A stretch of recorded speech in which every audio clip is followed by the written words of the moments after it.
Bismillahirrahmanirrahim. Allah's name I begin with the most compassionate and merciful. Rabbi shrah li sadri wa yassir li amri wahlul 'uqdatam min lisani yafqahu qawli.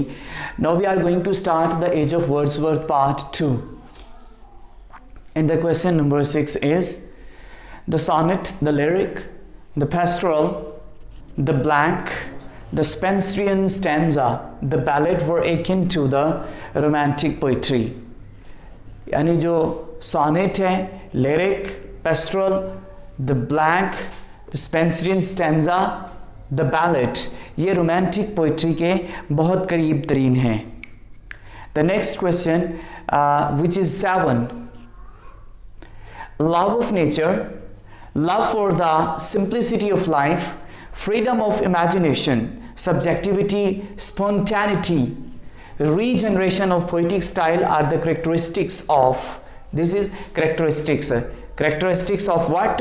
Characteristics of romanticism. दूसरे लफ्ज़ों में अगर हम इस question को करें तो what are the characteristics of romanticism? Romanticism की फीचर्स क्या हैं, उसकी कैरेक्टरिस्टिक्स क्या हैं, तो ये बनेगी कि जो लव ऑफ नेचर है, यानी अगर आप रोमांटिक पोइट्री में देखें तो लव ऑफ नेचर यानी परिंदों की बात है, दरख्तों की बात है, नेचर की बात है.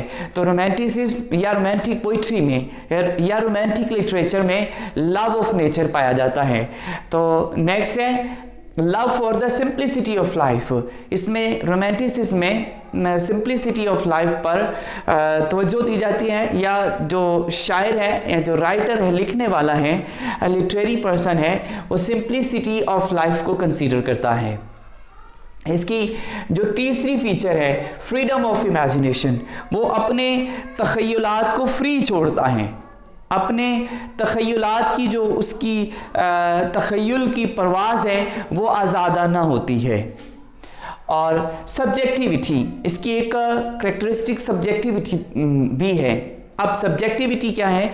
सब्जेक्टिविटी ये है कि जो पर्सन है, जो शख्स है, उसकी जो पर्सनैलिटी है वो उसकी राइटिंग में नज़र आती है. वो शायरी है तो शायरी में शायर बज़ाते खुद दाखिल हो जाता है. दूसरे लफ्ज़ों में ये कि आप ये नहीं कह सकते कि ये फ्री ऑफ एनी पर्सन है या उसमें किसी किस्म का तासुब या बायस नहीं होगा, उसमें होगा, उसमें सब्जेक्टिविटी होगी. यानी जो शायर है उसका जहन, जो उसके ख्यालात हैं वो उसमें दाखिल करेगा, उस शायरी में, उस राइटिंग में.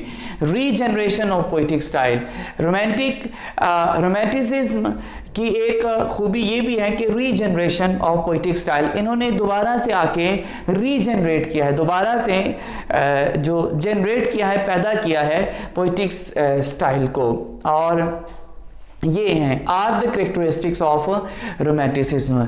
ये एक है love of nature, number 2 love for the simplicity of life, number 3 freedom of imagination, number 4 subjectivity, and number 5 spontaneity. Spontaneity ये है, ये एक चीज़ रह गई थी, इसको मैं एक्सप्लेन कर देता हूँ. स्पॉन्टेनिटी ये है कि जिस तरह वो विलियम वर्ड्सवर्थ ने कहा है कि poetry is the overflow of powerful feelings, यानी जो इंसान के अंदर एहसासात होते हैं वो ओवरफ्लो होके बाहर निकल आते हैं, ये पोइट्री है. तो इसको कहते हैं स्पॉन्टेनिटी, यानी खुद ब खुद चीज़ें जो हैं वो बाहर आ जाती हैं, खुद ब खुद जो चीज़ें हैं वो एक्सप्रेस होना शुरू हो जाती हैं, तो उसको कहते हैं स्पॉन्टेनिटी.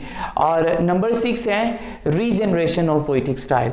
ये सारी जो चीज़ें हैं ये रोमांटिसिज्म की करैक्टरिस्टिक्स हैं, ये रोमांटिसिज्म की खुसूसियात हैं. नंबर 8 रोजियोज sentimental influence. The sentimental influence touched Blake, Wordsworth and Coleridge. जो इसका सेंटिमेंटल इन्फ्लुएंस था, जो इसका जज्बाती असर था रोजियो का, उसने 3 बंदों को मुतासिर किया. Number 1 Blake, William Blake, number 2 Wordsworth, William Wordsworth दूसरा पर्सन है, और तीसरा है एस.टी. कॉलरिज, ये नंबर 3. ये 3 बंदे हैं जिनको रोजियो ने मुतासिर किया है.